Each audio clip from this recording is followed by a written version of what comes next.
தமிழ்நாட்டிலும் பீகார் அலை வீசுகிறது நேற்று பேசினார் பாத்தீங்களா மோடி. அதுல இருந்து என்ன தெரியுதுன்னா, இங்கேயும் நாங்க அதே அயோக்கியதனத்தை செய்வோம், அது வெற்றிகரமா செய்வோம், வெற்றியும் பெறுவோம். அப்படி பார்த்தா எல்லாரும் சொல்றாங்க. எல்முருகன் சொல்றாரு, நாங்க தான் ஆட்சியை பிடிக்க போறோம், நாங்க தான் பிடிக்க போறோம், நீங்க வேணா பாருங்களேன் அப்படின்னோம்னா, ஒரே ஒரு சட்டப்பேரவை தொகுதிகள் கூட தனித்து நின்று ஜெயிப்பதற்கு வக்கற்ற பாஜக எவ்வாறு நாங்கள் ஆட்சியை பிடிப்போம் அப்படின்னு சொல்றாங்க.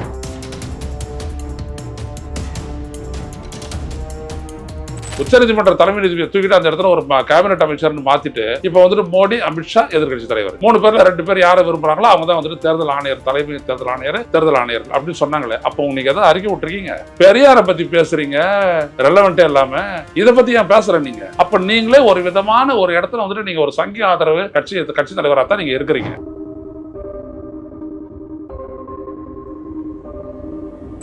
எம்ஜிஆரை பாராட்டி எம்ஜிஆருக்கு நினைவு நாள் விழாலாம் எடுத்தீங்க, நானும் அந்த மேடையில் இருந்திருக்கிறேன், புரியுதுங்களா? அப்புறம் நீங்க எம்ஜிஆர் எதிர்க்க ஆரம்பிச்சீங்க. ஒரு காலகட்டத்தில் நீங்க வந்துட்டு பெரியாரை தூக்கி இது பண்ணீங்க, தாத்தான்னீங்க. அப்புறம் இப்ப பெரியாரை தூக்கி போட்டீங்க, அவர் தான் இனத்தினுடைய துரோகின்றீங்க.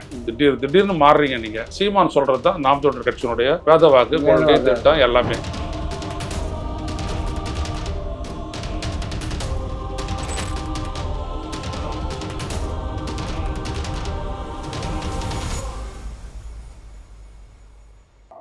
வணக்கம். சரி, இப்ப சமீபத்திய அரசியல் நிகழ்வுகள் தான் பேச போறோம் சார். இப்ப அந்த வகையில பார்க்கும்போது இந்த சார் மசோதா எதிர்ப்புன்றது தமிழ்நாடு ஃபுல்லா ரொம்ப உக்கிரமாவே இருக்குன்னு சொல்லலாம். பல்வேறு கட்சியினர் அதை எதிர்த்து போராட்டங்கள் பண்றாங்க, கேஸ் போடுறாங்க. அந்த வகையில சீமான் அவர்களும் அவரோட எதிர்ப்பு காட்டுறாரு. இப்ப அதிமுக ஆதரவு தெரிவிக்கிறாங்க, திமுகவும் எதிர்ப்பு தான். பட் விஜய் அவர்களும் எதிர்க்கிறாரு. பட் எல்லாருமே ஒரு ஃபார்மாலிட்டிக்கு எதிர்க்கிற மாதிரி தான் தெரியுது. பட் ஆனா முழு மூச்சா எதிர்க்கிறது சீமான் அப்படின்னு தான் சொல்றாங்க. சீமான் அவர்களோட சார் மசோதா எதிர்ப்பை எப்படி பாக்குறீங்க? இப்ப எஸ்ஐஆர் அப்படின்றது என்ன அப்படின்னோம்னா, வாக்காளர் பட்டியல் சிறப்பு தீவிர திருத்தம் அப்படின்றது தான். அதாவது வாக்காளர் பட்டியல்ல இருப்பவர்களை சரிபார்த்து அவர்களை உறுதிப்படுத்துவது, புதிதாக சேர்ப்பது, இறந்தவர்கள் இருந்தாங்கன்னா அவங்கள நீக்கிறது, இடம்பெயர்ந்து போனவங்க எல்லாம் வந்துட்டு இருந்தாங்கன்னா நீக்கிட்டு வேற ஒரு இடத்துல அவங்கள அதை வந்துட்டு எங்கே போனாங்களோ அவங்க வந்துட்டு அவங்கள சேர்த்துக்கிறதுக்கு வழிகாட்டுறதுக்காக இந்த ஃபார்ம் எல்லாம் கொடுக்குறாங்க. இந்த இதில் வந்துட்டு எதிர்ப்பு காட்டுறது சீமான் தானா அப்படின்னீங்கன்னா அது நான் அப்படி இல்லைன்னு சொல்லுவேன். அடிப்படையில் என்ன அப்படின்னா, சீமான் காட்டக்கூடிய எதிர்ப்பு வந்துட்டு எஸ்ஐஆர் மீதான அவருடைய எதிர்ப்பு வந்துட்டு ஒரு இடத்துல வந்துட்டு அது சரி. என்ன அப்படின்னோம்னா, எதற்காக ஒரு குறுகிய காலகட்டத்தில் தேர்தலை வச்சுக்கிட்டு இதை வந்துட்டு வேகமாக செய்யணும்? எதற்காக ஃபார்மை கொடுக்குறேன்? எதுக்காக நான் 2002 எதுக்கு ஓட்டு போட்டேன், யாருக்கு ஓட்டு போட்டேன், எங்கிருந்து ஓட்டு போட்டேன், யாருக்கு ஓட்டு போட்டேன், எங்கிருந்து வாக்களித்தேன் அப்படின்றதெல்லாம் எதுக்கு நீ இப்போ கேட்குற அப்படின்றதெல்லாம் நியாயமான கேள்விகள். அது நாம கேட்டுட்டு இருக்கிறோம், அது சீமானு கேட்டாரு, சரி. ஆனால் எங்கள் கட்சிக்காரனுக்கு தரதில்லை ஃபார்மு, எங்களுடைய படம் போட்டால் எங்கள் வீட்டுக்கு வந்துட்டு தரதில்லை, ஃபார்மு தரதில்லை அப்படின்னு சொல்றதெல்லாம் வந்துட்டு இவர் அது கிளப்பி விட்டுறது. விஜய் கிளப்பி விட்ட மாதிரி இவரும் கிளப்பி விட்டுறாரு. உண்மை என்ன அப்படின்னம்னா, நாம் தமிழர் அங்கீகரிக்கப்பட்ட கட்சி, அது தேர்தல் ஆணையத்தினுடைய அவர் நியமித்துள்ள பூத் லெவல் ஆபீசர்ஸோட இணைந்து பணியாற்றலாம். அப்படி இருக்கும்போது இன்னொருத்த வந்துட்டு எங்களுக்கு கொடுக்க மாட்டேங்கிற அப்படின்னு சொல்றது வந்துட்டு எப்படி நியாயமாகும்? நீங்க பிஎல்ஓ கிட்ட போயிட்டு இந்த வீடுகளுக்கு ஏன் ஃபார்ம் போல அப்படின்னு சொல்லி கேட்கலாம், கேட்டு வாங்கலாம். அது எப்படி ஃபார்ம் கொடுக்காத பண்ண முடியும்? எனவே அவர் சொல்லக்கூடியது வந்துட்டு அரசியல் ரீதியா ஒன்று கிளப்பி விட்டுறதானே தவிர வேற எதுவும் இல்லை. அடுத்தபடியா பார்த்தோம்னா, இப்ப பிஜேபி வந்து பீகார்ல கடைசி நேரத்தில் 10,000 போட்ட மாதிரி தமிழ்நாட்டிலையும் 15,000 ரூபாய் போறதுக்கு வாய்ப்பு இருக்கு அப்படின்னு மாதிரி சொல்றாரு. அது அனுமானத்தின் அடிப்படை தான் சொல்றாரு. பட் அவரோட இந்த ஸ்டேட்மெண்ட் எப்படி பாக்குறீங்க? அவருக்கு ஒரு அச்சத்தை அவர் வெளிப்படுத்துறாரு. அந்த அச்சத்தை வந்துட்டு நம்ம மதிக்கணும். ஏன்னு கேட்டீங்கன்னா, தேர்தலுக்கு முன்னாடி ஒரு அனௌன்ஸ்மெண்ட் பண்றது, அதுக்கப்புறம் 1.25 கோடி பேருக்கு அஃபிஷியலாக சொல்ல போனோம்னா 1.25 கோடி பேருக்கு அவங்களுடைய கணக்கில், ஜன்தன் கணக்கில் வந்துட்டு 10,000 போட்டு விட்டாங்க. ஸோ 12,500 கோடி, சிலர் சொல்கிறாங்க 1.5 கோடி பேருக்கு போட்டு விட்டாங்கன்னு. ஏதோ போட்டு விட்டாங்க, அறுவடை பண்ணாங்க, அது இல்லாத 47 லட்சம் பேர் நீக்கினாங்க. இது இல்லாத, இது 2 இல்லாத இவிஎம்ல எவ்வளோ வேலை செஞ்சாங்க அப்படின்றதெல்லாம் தெரியாது. எல்லாம் முடிஞ்சு போச்சு. உடனே அவங்க வந்துட்டு வரலாறு காணது வெற்றி பெற்று அவங்க ஆட்சியை கைப்பற்றிட்டாங்க பிஜேபி கூட்டணி. இங்கே தமிழ்நாட்டை பொறுத்த வரைக்கும் அதே இதை தமிழ்நாட்டை நடைமுறைப்படுத்துறதுல பிஜேபி கான்ஃபிடென்ட்டாக இருக்குது. தேர்தல் ஆணையம் தான் செய்யுது, ஆனால் பிஜேபி கான்ஃபிடென்ட்டாக இருக்குது. எப்படின்னா, தமிழ்நாட்டிலும் பீகார் அலை வீசுகிறது நேற்று பேசினார் பார்த்தீங்களா மோடி. அதுலேருந்து என்ன தெரியுதுன்னா, இங்கேயும் நாங்கள் அதே அயோக்கியதனத்தை செய்வோம், அது வெற்றிகரமாக செய்வோம், வெற்றியும் பெறுவோம். அப்படி பார்த்தா எல்லாரும் சொல்றாங்க. எல்முருகன் சொல்றாரு, நாங்கள் தான் ஆட்சியை பிடிக்க போகிறோம், நாங்கள் தான் பிடிக்க போகிறோம், நீங்கள் வேணா பாருங்களேன் அப்படின்னோம்னா, ஒரே ஒரு சட்டப்பேரவை தொகுதிகள் கூட தனித்து நின்று ஜெயிப்பதற்கு வக்கற்ற பாஜக எவ்வாறு நாங்கள் ஆட்சியை பிடிப்போம் அப்படின்னு சொல்றாங்க. அப்போ இந்த மாதிரி ஏதாவது ஒரு வேலையை செஞ்சா தான் அவங்களால பண்ண முடியும். ஒரு 10 எம்எல்ஏ வரணும்னா கூட அவங்க வந்துட்டு ஏதாவது தொகுதி அளவுக்கு வேலை செஞ்சா தான் முடியும். புரியுதுங்களா? இத்தனை கட்சிகளுடைய துணையோட நாடாளுமன்றத்துல ஒரு இடத்துல ஜெயிக்க முடியல அவங்களால. 13 இடத்துல டெபாசிட் வேற போயிடுச்சு.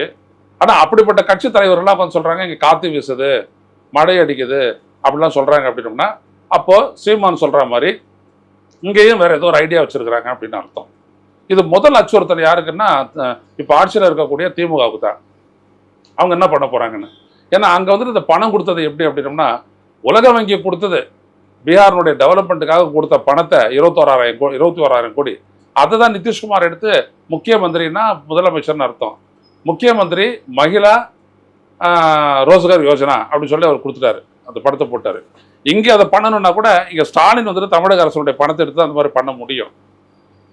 இந்திய ஒன்றிய அரசு நேராக பணத்தை போட முடியாது ஜன்தன் அக்கௌண்ட்ல. வேற ஏதாவது அவங்க ஏற்கனவே அறிவிச்ச திட்டம் இருந்ததுன்னா ஒன்று போடலாம், இல்லாட்டி அதுக்கு முன்னாடி.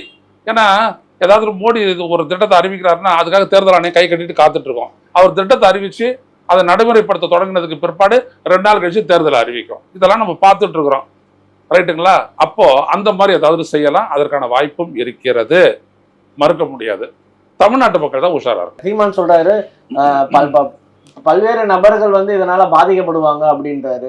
பொதுமக்களை ஏன் அப்படி வதைக்கிறீங்க, டார்ச்சர் பண்றீங்க அப்படின்ற மாதிரி கேட்டிருக்கு. ஆமா, கரெக்ட் தான். இப்போ மக்களுக்கு யாருக்கு ஃபார்ம் ஃபில் பண்ண தெரியுது? நான் ஃபார்ம் வந்துட்டு இன்னைக்கு எனக்கு வந்து 1 வாரம் ஆச்சு, நான் இன்னும் வச்சுக்கிட்டு இருக்கிறேன். நான் அப்படியே என்னன்னா இந்த ஃபார்ம்ல இந்த இடத்துல எது சரியா எடுத்து, அதாவது அவங்க ஏன் ஃபார்ம் கொடுக்குறாங்க, ஏதாவது ஒன்று தப்பா இருந்ததுன்னா அதே காரணம் காட்டி ரிஜெக்ட் பண்றதுக்கு. புரியுதுங்களா? ஸோ நான் எல்லாத்தையும் நான் கரெக்டாக பண்ணணும் அப்படின்னு நான் பார்த்துட்டு இருக்கிறேன். புரியுதுங்களா? ஏன்னா நான் வந்து 2004 இதே வீட்டில் இருந்தால் நான் ஓட்டு போட்டேன். புரியுதுங்களா? ஆனால் அது கேட்குது.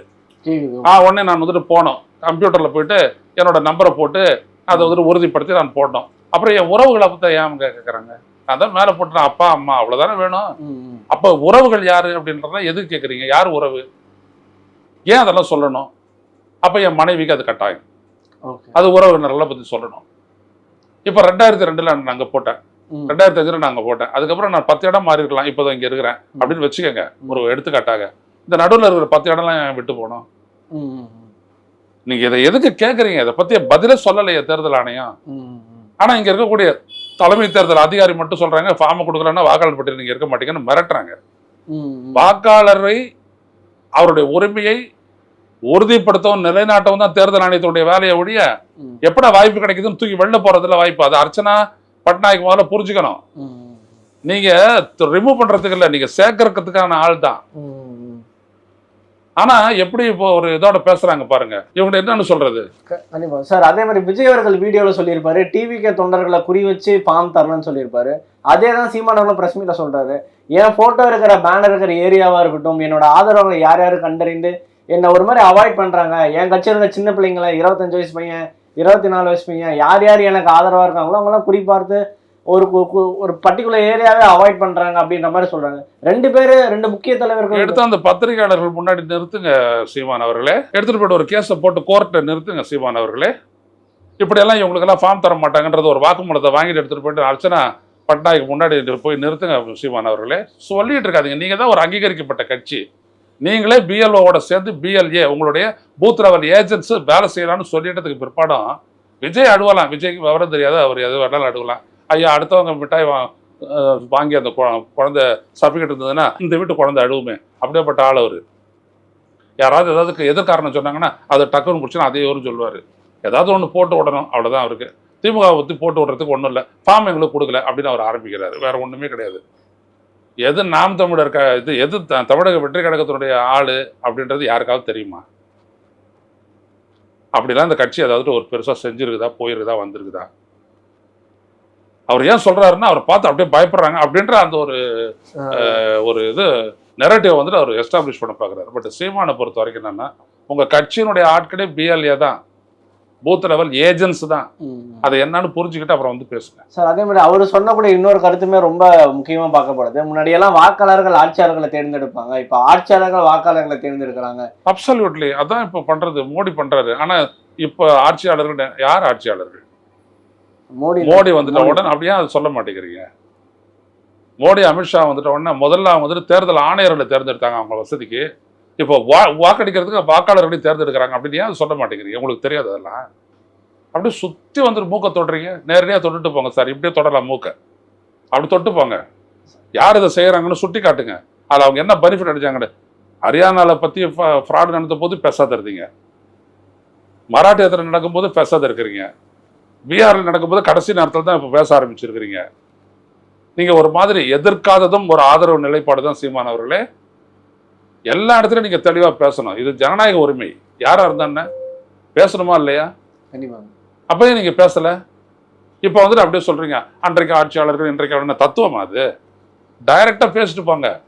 தேர்தல் ஆணையரா, இந்திய உச்சநீதிமன்றத்தினுடைய தலைமை நீதிபதி, பிரதமர், எதிர்க்கட்சி தலைவர் 3 பேரும் சேர்ந்தா தேர்தல் ஆணையர்களை தேர்ந்தெடுக்கணும் அப்படின்ற உத்தரவை மாற்றி, சட்டப்படி மாற்றி, உச்சநீதிமன்ற தலைமை நீதிபதியை தூக்கிட்டு அந்த இடத்துல ஒரு கேபினெட் அமைச்சர்னு மாற்றிட்டு இப்போ வந்துட்டு மோடி, அமித்ஷா எதிர்க்கட்சி தலைவர் 3 பேர்ல 2 பேர் யாரை விரும்புகிறாங்களோ அவங்க தான் வந்துட்டு தேர்தல் ஆணையர், தலைமை தேர்தல் ஆணையர், தேர்தல் ஆணையர் அப்படின்னு சொன்னாங்களே. அப்போ நீங்கள் எதாவது அறிக்கை விட்டுருக்கீங்க?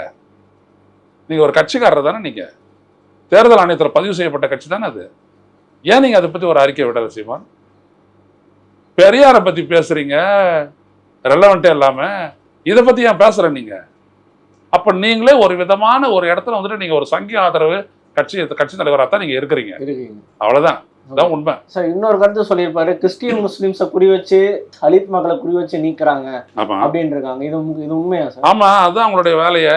இப்ப நிறைய பெங்கால்ல பீகார்ல நீக்கப்பட்டவங்கலாம் யாருக்கு வேலை செய்ய வராங்க? எல்லாம் சாதாரண மக்கள், உழைப்பாளர்கள். அவங்கெல்லாம் யாரு? பட்டியலினத்தவர்கள், முஸ்லிம்கள், எக்ஸ்ட்ரீம் பேக்வர்ட் கிளாஸஸ், அவங்க தான் வராங்க. அவங்களெல்லாம் தான் நீக்கிருக்காங்க. பெண்களை நீக்கி இருக்கிறாங்க. பீகாரை பொறுத்த வரைக்கும் பார்த்தீங்கன்னா பெண்களுடைய பாப்புலேஷன் எவ்வளோ பேர் வாக்காளர்களை பார்த்தீங்கன்னா கிட்டத்தட்ட 4 கோடி பேர் ஆண்கள் வாக்களிச்சிருக்காங்க. 3 லட்சம் தான் பெண்கள். வாக்காளர்களே பெண்கள் தான், அவ்வளோதான்.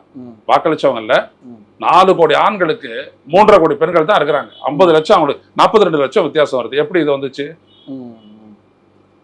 இதெல்லாம் நாங்கள் கேள்வி எழுப்புறோமே. இதெல்லாம் சீமானுக்கு தெரியாதா? ஏன் கேள்வி எழுப்பல? அதெல்லாம் அங்கே நடக்குது, அவ்வளோதான் அவருக்கு. இவரும் ஒரு விதத்தில் பார்த்தீங்கன்னா எடப்பாடி பழனிசாமி மாதிரி தான். பீகார் பிரச்சனை இப்படிலாம் ஓடுது அப்படின்னா பீகாரை பற்றி கேட்காதீங்க, தமிழ்நாட்டை பற்றி கேளுங்கன்னு சொன்னார்ல அவரு. அதே மாதிரி தான் இவரும். சார் அவர் திரும்ப திராவிட கட்சிகள் மேல ஒரு குற்றச்சாட்டு வச்சிருக்காரு. என்னன்னா அந்த கடவுள் நம்பிக்கை கம்மியா போனதுக்கும் இந்த சினிமா மோகம் அதிகமா போனதுக்கும் திராவிட கட்சிகள் தான் காரணம் அப்படின்னு இருக்காரு. அவர் ஆன்மீகம் சார்ந்து பேசக்கூடிய நபர். அது இல்லாம இப்ப இந்த சினிமா கவர்ச்சி அதிகமானதுக்கும் திராவிட கட்சிகள் தான் காரணம், திமுக தான் காரணமா சொல்லியிருக்காரு. இந்த நாட்டு மக்கள் சினிமாவை பார்த்தாங்க. சினிமாவை பார்த்து பட்டுக்கோட்டை கல்யாண சுந்தரம் தான் பாட்டு எழுதினாரு, கண்ணதாசனும் பாட்டு எழுதினாரு, வாலியும் பாட்டு எழுதினாரு. ஒரு காலகட்டம் வரைக்கும் அது சரியா இருந்தது, எல்லாமே நல்லா இருந்தது. அப்போ டைரக்டர்ஸும் நல்லா இருந்தாங்க, நல்ல படம் எடுத்தாங்க. இப்போ இருக்கிற படம்லாம் கேடு கட்டத்தனமா இருக்குது. அதை யாருக்கு எடுத்தது? சினிமாவை யாருங்க எடுத்தது? நீ சொல்றல்ல அவர் திரும்ப திராவிட கட்சிகளை தான் குற்றம் சாப்பிட்றாரு. ஏங்க நீ அங்க போறீங்க? சினிமா திராவிட கட்சிகள் தான் சினிமா துறையை கெடுத்துச்சா? நீ எல்லாம் தானே இருக்கிற சொன்னார் அவரு. சினிமா கட்சி சொன்னார் சினிமா மோகம் அதிகமானது. ஏங்க சினிமா மோகம் அதிகமாக மக்கள் கிட்ட தானே சொல்றீங்க நீங்க. நான் என்ன சொல்ல வரேன், ஏன் தப்பா சினிமா எடுக்கிறாங்க? அது அப்புறம் வருவோம் மக்கள் கிட்ட. ஏன் சினிமா தப்பா இருக்குது? தப்பு டிப்பிக்கன்னு ஆடுறாங்களே மும்பைல இருந்து கொண்டு வர வச்சுட்டு. இதெல்லாம் எப்போ தேர்ந்து நடக்குது? அந்த காலத்துல எல்லாம் கிடையாது. விடாதீங்க கதை. இதெல்லாம் வந்துட்டு இந்த மாதிரி பேசுறது பண்றது இதெல்லாம் கேவலம். படுத்துக்கணும் படுத்துக்கலாம் பாட்டு எடுத்துறது எல்லாம் இப்பதான். சினிமாவும் கெட்டு கிடக்குது, எல்லாமே கெட்டு கிடக்குது, அதுவும் கெட்டு கிடக்குது. நீங்க ஒரு நேரத்துல எம்ஜிஆரை பாராட்டுறீங்க. எம்ஜிஆரை பாராட்டி எம்ஜிஆருக்கு நினைவு நாள் விழாலாம் எடுத்தீங்க. நானும் அந்த மேடையில இருந்திருக்கிறேன், புரியுதுங்களா? அப்புறம் நீங்க எம்ஜிஆர் எதிர்க்க ஆரம்பிச்சிங்க. அப்படி ஒரு காலகட்டத்துல நீங்க வந்துட்டு பெரியாரை தூக்கி இது பண்ணீங்க, தாத்தான்னீங்க. அப்புறம் இப்ப பெரியாரை தூக்கி போட்டீங்க, அவர் தான் இனத்தினுடைய துரோகின்றீங்க. திடீர்னு மாறுறீங்க. நீங்க ஏதாவது சொல்லிட்டு இருக்கிறீங்க. எப்போ பிரபாகரனை திட்ட போறீங்க அப்படின்னு தெரியல தலைவரை. அது ஏதாவது ஒரு நாள் குறித்து வச்சிருப்பீங்க, அதுவும் நடக்கும். ஏன்னா சீமான் சொல்றது தான் நாம் தமிழர் கட்சியினுடைய வேத வாக்கு, கொள்கை, திட்டம் எல்லாமே. அதனால என்ன பேசுறீங்க அப்படிலாம் சொல்ல முடியாது. அதனால ஒன்று மட்டும் சொல்றேன், எதையும் முன்னுதாரணமா இருந்து பேசுங்க. அது தலைவருடைய அத்தாட்சி. கண்டிப்பா. சரி, இன்னைக்கு சீமானுக்கு ஒரு ஆன்சைட்டி இருக்குன்னு எடுத்துக்கலாமா? ஒரு பயம் பதட்டம் இருக்குன்னு எடுத்துக்கலாமா? ஏன்னா ஆல்ரெடி விஜய்னால வாக்குகள் குறைகின்ற அபாயம். அதெல்லாம் சீமானு குறையாதுங்க. சீமானுடைய கட்சி வந்துட்டு கொள்கை பூர்வமான ஒரு கட்சி, தமிழ் தேசிய கட்சி. தமிழ்நாட்டுடைய சிக்கல்களை அவர் எடுத்து வைக்கிறாரு, அதுக்காக அவர் போராடுறாரு. விஜய்க்கு அது என்னன்னே தெரியாது. அதனால் விஜய்க்கு ஓட்டு போடுறவனுக்கு சீமானுடைய கொள்கை என்னன்னே புரியாது. சீமானுடைய கட்சிக்காரனுக்கு விஜய் ஒரு பொருட்டே கிடையாது. இதுதான் ஒண்ணுமே ஆகாது. சார். ஆனா பல்வேறு நபர்கள் என்ன சொன்னா சீமானுக்கு ஓட்டு குறையுதுன்னா ஏன்னா அவர் பெரியாரை திட்டுறது இப்படி எல்லாம் சொல்றாரு இல்லையா, அவருக்கு அவருடைய கொள்கை குழப்பம் இருக்கு இல்லைங்களா, அதனால வேணா அவருக்கு ஓட்டு குறையலாமே ஒழிய விஜயனாலாம் ஓட்டு குறையவே குறையாது. ஆனா பல்வேறு நபர்கள் என்ன சொன்னா பயம் இருக்கு. இப்ப சார் மசோதானால விஜய்னால ஒரு பக்கம் குறையுது, சார் மசோதானால ஒரு பக்கம் குறையுது. எல்லாரும் விஜயை பார்த்து பயப்படுறாங்க. ஆனா விஜய் தான் 40 நாள் உள்ள போய் உட்காந்துட்டாரு. பதில் முடிஞ்சிடுச்சா? அப்ப சீமானுக்கு எந்த பயமும் தயக்கமும் இல்லைன்னா அவருக்கு பயந்து இருந்தான்னா பயப்படாட்டு இருந்தானே. ஐ மீன் அவருக்கு வாக்குகள் குறையுன்ற பயம்லாம் எது? எப்படி பயப்படுவாங்க? எப்படி வாக்கு குறையும்? எங்க சீமான் பண்ற அரசியல் என்ன அரசியல்? சீமான் நடத்துற போராட்டம் எப்படிப்பட்ட போராட்டம்? சீமான் 1 மணி நேரம் பேசக்கூடிய அரசியல்ல 5 நிமிஷம் விஜயால தொட முடியுமா? அப்ப சீமானுடைய குரலை கேட்டவன், பேச்சை கேட்டவன் எப்படி விஜய்க்கு ஓட்டு போட வருவான்? இதுக்கு மட்டும் விளக்கம் கொடுங்க, அப்புறம் பாத்துக்கலாம். பயப்படுறது பயப்படாது தொடர்ந்துங்கிறது அப்புறம் பாத்துக்கலாம். அடுத்தபடியா பார்த்தோம்னா சீமானோட உண்மை முகம் என்னன்னே இப்போ நிறைய பேருக்கு தெரியல. இப்ப நீங்க சொன்னீங்க அவருக்குள்ளே ஒரு சங்கி கூடம் இருக்குன்னு சொன்னீங்க. நிறைய பேர் அதான் முன்வைக்கிறாங்க. அவர் பாஜக பி டீம்னு சொல்றாங்க, இன்னும் சில பேர் திமுக பி டீம்னு சொல்றாங்க. அவரோட ஸ்டாலின் அவர்களை இஷ்யூ பேஸ்டா சீமானை விமர்சிக்கிறேன், இஷ்யூ பேஸ்டா சீமானை ஆதரிக்கவும் செய்வேன், அது வேற கதை.